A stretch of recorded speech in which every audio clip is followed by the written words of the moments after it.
রিয়ার আরেকটা ভ্লগে তোমাদের সকলকে স্বাগত। আজকে আমি আর মা স্কুটি করে চলে গেছিলাম আমাদের পয়লা বৈশাখে জিনিস কিন্তু আমি ভদ্রমহিলাকে দেখেছি জীবনে কোনো দিন নিজের জন্য কিছু না কিনে শুধু আমাকে আর বাড়ির সকলকে স্যাটিসফাই করতে। তো আমি কি তার জন্য চিন্তা করবো না? হতে পারে।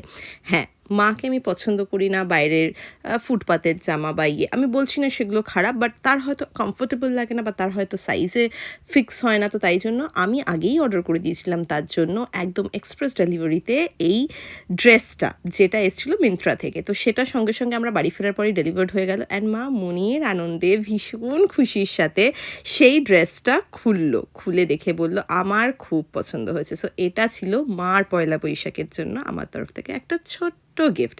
কারণ আমরা সবাই নতুন পরবো আর মাকে পুরনো নতুনগুলো পরতে হবে, তা কি করে হয়? তো পরে দেখছিল যে ঠিকঠাক ফিট হচ্ছে কিনা, আমাকে বলছিল কেন আমার ছবি তুলছিস, কিন্তু আমি তুলে নিয়েছি।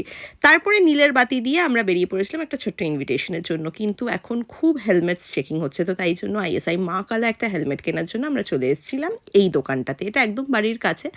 মার আবার ভীষণ কমফোর্টের ব্যাপার আছে যে এই হেলমেটটা কমফোর্টেবল কিনা, ওই হেলমেটটা কমফোর্টেবল কিনা। তো আমি পরিয়ে ট্রাই অ্যান্ড টেস্ট করিয়ে নিচ্ছিলাম, তার পছন্দসই রং কিনে দিচ্ছিলাম। তারপরে সেই হেলমেট কিনে আমরা ওখান থেকে রওনা দিয়ে দিই আমাদের যেখানে ইনভিটেশন ছিল সেখানে। কিন্তু মনে হচ্ছিল গড়িয়াহাটে দাঁড়িয়ে যে ওখানে বোধহয় ফ্রিতে মাল বিক্রি হচ্ছে, আর মা নতুন হেলমেট পরে মুন্ডু হেলাতে পারছিল না, তো ওটাতে আমি হাসছিলাম। তারপরে সেই ট্রাফিক দেখতে দেখতে আমরা চলে যাই সেদিনের ইনভিটেশনের বাড়িতে। Thank you so much for watching.